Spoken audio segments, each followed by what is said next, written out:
નમસ્કાર વિદ્યાર્થી મિત્રો, હું ઈશા બ્રહ્મભટ્ટ આપ સૌનું સ્વાગત કરું છું મીરાઈ એકેડેમીમાં.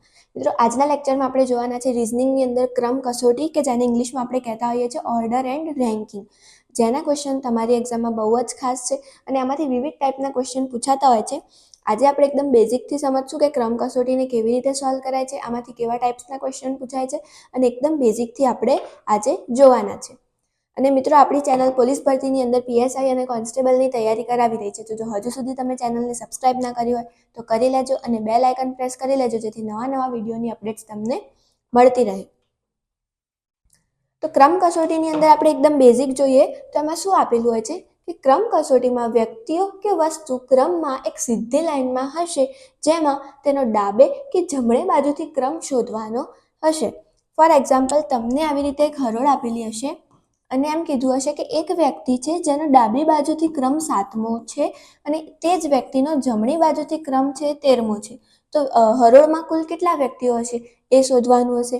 આ ટાઈપ 1 ટાઈપના ક્વેશ્ચન પૂછાય છે. પછી સેકન્ડ પૂછાય છે કે એક હરોળ છે જેમાં એક વ્યક્તિનો ડાબી બાજુથી ક્રમ 8મો છે અને હરોળમાં કુલ 30 વ્યક્તિઓ બેઠા છે, તો એ જ વ્યક્તિનો જમણી બાજુથી ક્રમ કયો હશે? આવા પ્રશ્નો પૂછાય છે. પ્લસ આમાં બીજા બહુ જ બધા ટાઈપ્સ બની શકે છે, જેમ કે બે વ્યક્તિઓ આપી દીધા કે એક વ્યક્તિ ડાબી બાજુથી 7મો છે અને બીજો વ્યક્તિ જમણી બાજુથી 8મો છે. હવે એ બંને પોતાની જગ્યા અદલા બદલી કરી દે છે, તો એમનો નવો ક્રમ આપેલો હશે અને કુલ વ્યક્તિઓ શોધવાના હશે. પ્લસ આવી રીતે બે વ્યક્તિ છે, એમની વચ્ચે 5 જણ બેઠા છે, તો હરોળમાં કુલ કેટલા વ્યક્તિઓ હશે આવું શોધવાનું છે. તો આ બહુ જ બધા ટાઈપના ક્વેશ્ચન બને છે. આજે આપણે એકદમ બેઝિક સમજવાના છે કે આમાંથી બેઝિક કેવા ટાઈપના ક્વેશ્ચન બને છે અને એને કેવી રીતે સોલ્વ કરાય છે. તો જેમ કે એક્ઝામ્પલ તમને આવી રીતના પ્રશ્ન પૂછાય છે કે એક હરોળમાં કિશનનો ડાબી બાજુથી ક્રમ 15મો અને જમણી બાજુથી ક્રમ 10મો છે, તો હરોળમાં કેટલા વ્યક્તિઓ હશે? આવો ક્વેશ્ચન પૂછાય છે. જેમ કે આ એક હરોળ છે જેમાં કીધું છે કે કિશનનો ડાબી બાજુએથી ક્રમ, એટલે ડાબી બાજુથી એનો ક્રમ કેટલો છે? 15મો છે અને જમણી બાજુથી ક્રમ 10મો છે. આ જ વ્યક્તિનો ડાબી બાજુથી 15મો અને આ જ વ્યક્તિનો જમણી બાજુથી ક્રમ કયો છે? 10મો છે. આ આપણને આપેલું છે.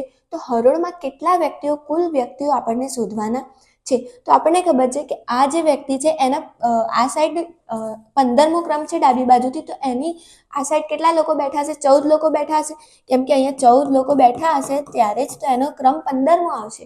અને સેમ જો એનો આ સાઈડથી ક્રમ 10મો છે, તો એની આ બાજુ કેટલા વ્યક્તિઓ બેઠા હશે? તો 9 લોકો જ્યારે બેઠા હશે એની આ સાઈડ, ત્યારે જ તો એનો ક્રમ 10મો આવશે. એટલે આપણને ખબર પડી કે આ જે વ્યક્તિ છે એની આ બાજુ કેટલા વ્યક્તિઓ બેઠા છે? 14 વ્યક્તિઓ બેઠા છે અને આ બાજુ 9 વ્યક્તિઓ બેઠા છે. તો અને એક વ્યક્તિએ ટોટલ પોતે. તો આવી રીતે આ ત્રણેયનું ટોટલ કરશો એટલે આપણને શું મળી જશે કે હરોળમાં કુલ કેટલા વ્યક્તિઓ બેઠા છે? તો 9 ને 1 10 અને 14, તો આપણને શું મળી ગયું કે હરોળમાં કુલ 24 વ્યક્તિઓ બેઠા છે. આ રીતે ફરી હું સમજાવું કે એ વ્યક્તિનો ડાબી બાજુથી ક્રમ હતો 15મો. એનો મતલબ કે એની આ સાઈડ કેટલા લોકો બેઠા હતા? 14 લોકો બેઠા હતા. એ જ વ્યક્તિનો જમણી બાજુથી ક્રમ હતો 10મો. એનો મતલબ કે એની આ સાઈડ કેટલા લોકો બેઠા હશે? 9 લોકો બેઠા હશે. હવે એ તો એક વ્યક્તિ છે જેને આપણે ગણ્યો નથી હજુ, પણ એટલી ખબર પડી કે એના સિવાય આ બાજુ 14 લોકો બેઠા છે અને આ બાજુ એના સિવાયના 9 લોકો બેઠા છે અને આપણને કુલ વ્યક્તિઓ શોધવાના છે. તો આપણે 14 + 9 અને +1 એ પોતે, બધાનું ટોટલ કરશું એટલે કેટલું મળી જશે? 24 જવાબ મળી જશે. આ રીતે બેઝિક તમારે ક્રમ કસોટીમાં આવે છે અને આ જ રીતે તમારે ક્વેશ્ચન સોલ્વ કરવાના છે. જેમ કે અહીંયા એક્ઝામ્પલ સ્ટાર્ટ કરીએ કે તમારો ક્રમ એક હરોળમાં ડાબી બાજુથી 17મો છે. એક હરોળમાં કીધું છે કે તમારો ક્રમ ડાબી બાજુથી કયો છે? 17મો છે અને જમણી બાજુથી 13મો છે. આ જે ક્રમ છે જમણી બાજુથી જોઈએ તો કેટલો છે? 13મો છે તમારો ક્રમ છે. તો હવે હરોળમાં કુલ કેટલા વ્યક્તિઓ હશે એ આપણે શોધવાનું છે. હમણાં આપણે એક્ઝામ્પલ જોયું એમ કે ડાબી બાજુથી એક વ્યક્તિનો ક્રમ 17મો છે અને જમણી બાજુથી 13મો છે. તો 13મો છે એનો મતલબ કે શું? એની આ સાઈડ કેટલા વ્યક્તિ બેઠા હશે? 12 વ્યક્તિ બેઠા હશે. અને આના સિવાય અહીંયાથી ડાબી બાજુથી 17મો છે, તો આના સિવાય આ સાઈડ કેટલા લોકો બેઠા હશે? 16 લોકો બેઠા હશે અને એક એ પોતે. તો આપણે આ 3નો પ્લસ કરી દઈશું એટલે આપણને શું મળી જશે? આન્સર મળી જશે. એટલે 16 + 12 + 1, તો 29 તમારો આન્સર થઈ જશે. આવી રીતે ક્રમ કસોટીના ક્વેશ્ચન બેઝિકથી સોલ્વ થશે. આવી જ રીતે કે તમને બેઝિક આ ક્વેશ્ચન તો પૂછાય જ છે, આજ સેમ ટુ સેમ ફોર્મેશનનો ક્વેશ્ચન તમારી એક્ઝામમાં પૂછાય જ છે કે એક જ વ્યક્તિ હશે જેનો ડાબી બાજુથી અને જમણી બાજુથી ક્રમ આપી દીધેલો હશે અને તમારે ટોટલ વ્યક્તિઓ હરોળમાં કેટલા છે તે શોધવાનું હશે. એક હરોળમાં તમારો ક્રમ ડાબી બાજુથી 23મો છે. ડાબી બાજુથી કયો ક્રમ છે? 23મો છે. એનો મતલબ કે આ સાઈડ કેટલા બેઠા હશે? 22 લોકો. અને જમણી બાજુએથી 14મો છે અને જમણી બાજુથી કેટલા છે? કેટલો ક્રમ છે? 14મો. તો એની આ સાઈડ કેટલા બેઠા હશે? 13 લોકો બેઠા હશે. તો હરોળમાં કુલ કેટલા વ્યક્તિઓ હશે? Same question. અહીંયા કેટલા હતા? 22 તો છે પ્લસ આ એક જ વ્યક્તિ એટલે આનો 1 અને આ સાઈડ કેટલા વ્યક્તિઓ બેઠા છે? 13 વ્યક્તિ. આ ત્રણેયનું તમે પ્લસ કરો એટલે શું આવી જશે? આન્સર આવી જશે. તો 36 શું થઈ જશે? તમારો આન્સર થઈ જશે. એકદમ ક્લિયર. આ ટાઈપના ક્વેશ્ચન એકદમ બેઝિકથી તમને સમજાઈ દીધા, સમજાઈ ગયા હશે. શું કરવાનું? ખાલી એના જોઈ લેવાનું કે આ વ્યક્તિ અગર ડાબી બાજુથી 23મો છે તો એની આ સાઈડ કેટલા બેઠેલા હશે અને આ જમણી બાજુથી 14મો છે તો એનાથી એક ઓછું એટલે 13 લોકો એની આ સાઈડ બેઠેલા હશે અને એક તો એ પોતે. તો આ ત્રણેય સંખ્યાનો પ્લસ કરી દેવાનો એટલે તમને કુલ હરોળમાં કેટલા વ્યક્તિઓ છે એ મળી જશે. એક હરોળમાં તમારો ક્રમ બંને બાજુથી 17મો છે. શું કીધું છે? આજે એક હરોળ છે જ્યાં બંને બાજુથી તમારો ક્રમ શું છે? 17મો છે. તો હરોળમાં કુલ કેટલા વ્યક્તિઓ બેઠા હશે? કંઈ નહીં, સેમ જ કરવાનું છે કે આ સાઈડથી ડાબી બાજુથી તમારો ક્રમ કયો છે? 17મો. એનો મતલબ શું થયું કે તમારી આ સાઈડ કેટલા લોકો બેઠા હશે? 16 લોકો બેઠા હશે ત્યારે જ તો તમારો ક્રમ 17મો થશે. સેમ આ બાજુથી પણ તમારો ક્રમ જો 17મો છે તો આ સાઈડ કેટલા લોકો બેઠા હશે? 16 લોકો બેઠા હશે અને એક તમે પોતે એટલે કેટલા થઈ ગયા? 16 દુ 32 ને 1 33. તો ઓપ્શન ડી તમારો આન્સર થઈ જશે. સેમ આ જ રીતે તમારે ક્વેશ્ચન સોલ્વ કરવાનો છે. એક વર્ગમાં ગણિત વિષયમાં 70% વિદ્યાર્થીઓ પાસ થાય છે. પાસ થનાર વિદ્યાર્થીઓમાં અમનનો આગળથી ક્રમ 7મો અને પાછળથી ક્રમ 36મો છે. તો વર્ગમાં કુલ કેટલા વિદ્યાર્થીઓની સંખ્યા શોધવાની છે? સેમ જ અત્યાર સુધી આપણે જોયું એ જ ક્વેશ્ચન છે. અહીંયાથી તમે કટ કરી લો, ખાલી આટલી લાઈન ના જોશો તો તમને શું કીધું છે કે જે પાસ થનાર વિદ્યાર્થીઓમાં અમનનો આટલેથી તમે જો અમનનો આગળથી ક્રમ કેટલો આપેલો છે? આ સીધી હરોળ છે, તમે આવી રીતે બી જોઈ શકો છો કે આગળથી અને પાછળથી, પણ એમાંથી કોઈ ચેન્જ નહીં થાય. તમે આમાં પણ સમજી શકો છો કે આ સાઈડથી તમે જોઈ લો કે આગળથી ક્રમ 7મો છે તો હું અહીંથી લઈ લઉં છું કે આ સાઈડથી એનો ક્રમ કેટલો છે? 7મો છે અને પાછળથી ક્રમ 36મો છે અને આ સાઈડથી એ જ વ્યક્તિનો ક્રમ કેટલો છે? 36મો છે. તો હવે વર્ગમાં કુલ વિદ્યાર્થીઓની સંખ્યા આપણને શોધવાની કીધી છે. વસ્તુ એ છે કે અહીંયા તમને જે આપેલો છે જે ક્રમ એ શું કોનો આપેલો છે કે પાસ થનાર વિદ્યાર્થીઓ. અને શું કીધું છે કે એક વર્ગમાં ગણિત વિષયમાં 70% વિદ્યાર્થીઓ પાસ થાય છે અને જે 70% છે એની સંખ્યા તમને અહીંયા ટોટલમાંથી મળશે. એટલે તમારે શું શોધવાની છે કે કુલ સંખ્યાઓ, એટલે કે જો 70% એટલે તમને અહીંયા જે વેલ્યુ મળશે એ, તો કુલ વિદ્યાર્થીઓ કેટલા હશે એટલે 100% એ કેટલા હશે એવી રીતે શોધવાનું હશે. પહેલાં આપણે ખાલી આટલેથી આટલું સોલ્વ કરીએ કે જે પાસ થનાર વિદ્યાર્થીઓ છે એ કેટલા છે. તો પાસ થનારમાં કીધું છે કે આ બાજુથી 7માં છે ને આ બાજુથી 36મો. તો અગર આ બાજુ 36મો હોય તો એની આ સાઈડ કેટલા વ્યક્તિઓ હોય? 35 અને આ બાજુથી 7મો એટલે આ બાજુ કેટલા વ્યક્તિ હોય? 6 વ્યક્તિ હોય અને એક એ શું થઈ જશે? પોતે થઈ જશે. હવે સેમ ટુ સેમ આ ત્રણેયને આપણે શું કરવાનું? પ્લસ કરવાનું. 35, 6 અને 1 આ ત્રણેયને આપણે શું કરવાનું છે? પ્લસ કરવાનું છે. તો 42 તમને મળી જશે. 42 શું થયું? જે 42 મળ્યું એ કોની મળી તમને સંખ્યા? જે પાસ થનાર છે એની સંખ્યા તમને મળી કે 42.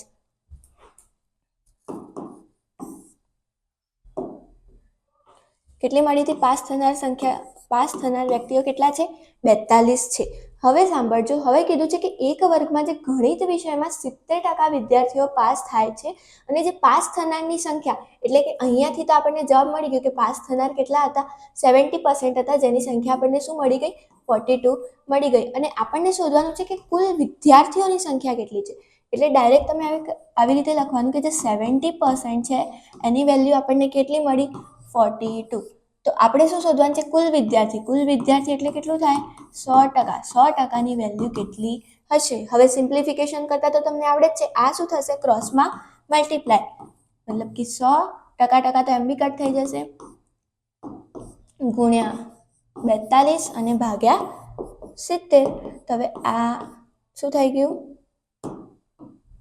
0 0 શું થઈ ગયું કટ થઈ ગયું અને આ 6 સિત્તા 42 શું વધ્યું 10 ગુણ્યા 6 10 ગુણ્યા 6 કેટલા થાય 60. તો તમારો જવાબ શું થઈ જશે ઓપ્શન એ 60. તમને ક્રમ કસોટીમાં જ આપ્યું હતું પણ થોડુંક તમને આગળ ટ્વિસ્ટ કરી દીધું કે 70% હતું એનું ખાલી 100% તમારે શોધવાનું હતું. અહીંયાથી તો અત્યાર સુધી સમજ્યા સેમ ટુ સેમ ક્વેશ્ચન હતું. 31 વિદ્યાર્થીઓની હરોળમાં અહીંયા તમને ટોટલ વ્યક્તિઓ આપી દીધા છે કે હરોળમાં કુલ કેટલા વ્યક્તિઓ છે 31 વિદ્યાર્થીઓ છે. મોહનનો ક્રમ ડાબી બાજુએથી 21મો છે. હવે અહીંયાથી કહી દીધું છે કે જે મોહન છે એનો ક્રમ કયો છે 21મો છે. 21મો છે તો જમણી બાજુએથી ક્રમ શોધો. હવે આ જ વ્યક્તિનો જમણી બાજુથી ક્રમ શોધવાનો છે. મેં તમને સ્ટાર્ટિંગમાં ટાઈપ સમજાયા હતા કે કેવા કેવા ટાઈપના ક્વેશ્ચન પૂછાય છે, જેમાંથી એક ટાઈપ આપણે જોયો કે કુલ તમને એક જ વ્યક્તિનો ડાબી બાજુથી અને જમણી બાજુથી ક્રમ આપી દીધેલો હશે અને કુલ વ્યક્તિઓ શોધવાના છે. અને આ સેકન્ડ ટાઈપનો ક્વેશ્ચન કે જેમાં તમને કુલ વ્યક્તિઓ આપી દીધેલા છે અને એકનો ક્રમ આપી દીધેલો છે. હવે એ જ વ્યક્તિનો તમારે જમણી બાજુથી ક્રમ શોધવાનો છે. કંઈ નહીં, સેમ જ એપ્રોચથી તમને ખબર છે કે આ વ્યક્તિનો ક્રમ ડાબી બાજુથી કેટલો છે 21મો છે. તો એની આ સાઈડ કેટલા વ્યક્તિઓ બેઠા હશે 20 વ્યક્તિઓ બેઠા હશે. આની આ બાજુ કેટલા વ્યક્તિઓ બેઠા હશે 20 વ્યક્તિઓ બેઠા છે. અને ટોટલ કેટલા છે 31. આ ટોટલ 31 છે જેમાંથી આ જે વ્યક્તિ છે એની આ બાજુ 20 લોકો બેઠા છે. હવે આમાંથી હું જે 20 છે એ માઇનસ કરી દઉં તો અહીંયાથી મને જે પણ ક્રમ મળશે એ પ્રથમ વ્યક્તિ એટલે એનો જ ક્રમ મળી જશે. એટલે ટૂંકમાં તમારે શું કરવાનું જે પણ ટોટલ છે એમાંથી આની આ સાઈડ કેટલા લોકો છે 20. તો ટોટલ 31માંથી હું શું કરી દઉં 20 માઇનસ કરી દઉં તો મને શું 20 માઇનસ કરી દઉં એટલે મને શું મળી જશે કે એનો ક્રમ કયો છે. તો એનો ક્રમ કયો મને મળી ગયો 31માંથી 20 માઇનસ કરીએ એટલે 11મો છે. સેમ તો આ જ વ્યક્તિનો જમણી બાજુથી ક્રમ કયો થઈ જશે 11મો થઈ જશે. આવી રીતે તમારે આના ક્વેશ્ચન સોલ્વ કરવાના છે. 49 વિદ્યાર્થીઓના વર્ગમાં નીતિનનો ક્રમ ડાબી બાજુથી 18મો છે. ટોટલ વ્યક્તિઓ કેટલા છે 49, જેમાંથી ડાબી બાજુથી નીતિનનો ક્રમ કયો છે 18મો છે. તો જમણી બાજુથી ક્રમ શોધો. સેમ હાલ આપણે જોઈએ કે આ જ વ્યક્તિનો ક્યાં જમણી બાજુથી ક્રમ શોધવાનો કીધો છે. આપણે હાલ જોયું કે આ વ્યક્તિ જે છે એનો ક્રમ કયો છે 18મો છે. તો એની આ સાઈડ કેટલા વ્યક્તિઓ બેઠા હશે 17 વ્યક્તિઓ બેઠા હશે. હવે ટોટલમાંથી શું કરવાનું 17 જે પણ આ સાઈડના વ્યક્તિ શું કરી દેવાના માઇનસ કરી દેવાના. તો આ બંનેને માઇનસ કરું તો કેટલા વધે 32 વધે. તો આ સાઈડથી એનો ક્રમ કયો થઈ જશે 32મો. સેમ એપ્રોચથી કરવાનું છે. એકદમ બેઝિક. એકવાર સમજી ગયા તો આના બધા જ ક્વેશ્ચન તમે ઇઝીલી કરી શકો છો. 31 વિદ્યાર્થીઓની હરોળમાં મુકેશ અને ભાવેશનો ક્રમ ડાબી બાજુથી અનુક્રમે 17 અને 23 છે. તો બંનેનો જમણી બાજુથી ક્રમ. હવે આમાં બે વ્યક્તિઓ છે, એક જ હરોળ છે. આપણે બંને સાથે સમજીએ કે શું કીધું છે કે જે મુકેશ અને ભાવેશનો અનુક્રમે 17 અને 23નો ડાબી બાજુથી છે. તો માની લઈએ કે આ છે મુકેશ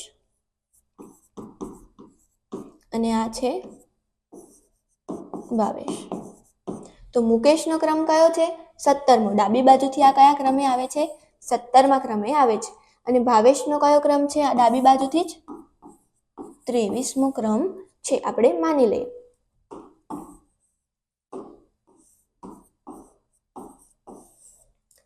તો બંનેનો શું કરવાનો છે જમણી બાજુથી ક્રમ શોધવાનો છે.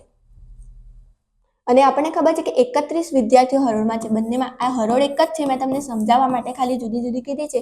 શું કીધું હતું 31 વિદ્યાર્થીઓની હરોળમાં મુકેશ અને ભાવેશનો ક્રમ ડાબી બાજુથી અનુક્રમે 17 અને 23મો છે. તો બંનેનો જમણી બાજુથી ક્રમ શોધવાનો છે. હાલ આપણે જોયું સેમ જ ટાઈપનો ક્વેશ્ચન છે પણ આમાં ખાલી બે વ્યક્તિઓ આપી દીધેલા છે.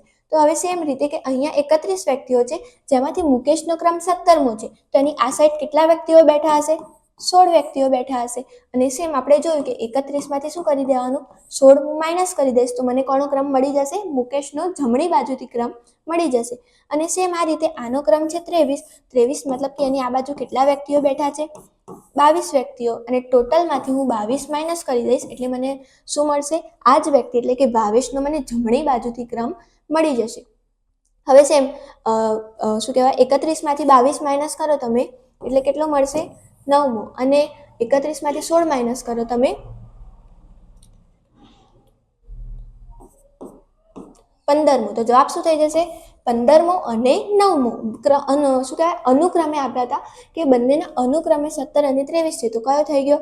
મુકેશનો 15મો થઈ ગયો અને ભાવેશનો 9મો ક્રમ જમણી બાજુથી થઈ ગયો. આવી રીતે તમને એકદમ ક્લિયર થઈ ગયું હશે આજે કે આ ટાઈપના ક્વેશ્ચન પૂછાય છે એમાં તમને હવે ક્યાંય પણ મિસ્ટેક નહીં પડે એવું કમ્પ્લીટ આજે આપણે કર્યું છે.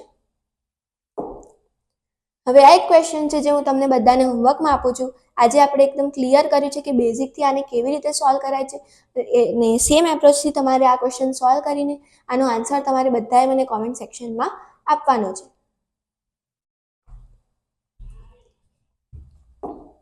તો આજે આપણે ક્રમ કસોટી એકદમ બેઝિકથી જોયું કે આમાંથી કેવા ટાઈપના ક્વેશ્ચન પૂછાય છે અને એને કેવી રીતે સોલ્વ કરાય છે. હજુ પણ આમાં બહુ બધા હાર્ડ ક્વેશ્ચન પણ પૂછાય છે અને બહુ ટ્વિસ્ટ કરીને હજુ પણ જેમ કે ટોટલ સંખ્યા 2 જે ક્રમ આપ્યો છે એમાંથી માઇનસ કરીને એના ફોર્મ્યુલા પણ બહુ બધા હોય છે. પણ આજે મેં તમને સમજાવ્યું એકદમ બેઝિકથી એવી જ રીતે સોલ્વ કરશો અને પ્રેક્ટિસ કરશો એટલે સ્પીડ પણ તમારી આમાં આવી જશે. અને આપણે નેક્સ્ટ વિડીયો પણ ક્રમ કસોટીનો લઈને આવીશું જેમાં આના બીજા ટાઈપના કેવા ક્વેશ્ચન પૂછાય છે અને આનાથી થોડા હાર્ડ કેવા ટાઈપના ક્વેશ્ચન પૂછાય છે આપણે જોઈશું. તો મળીએ હવે એક નવા વિડીયોમાં નવા કોન્સેપ્ટ સાથે. Thank you.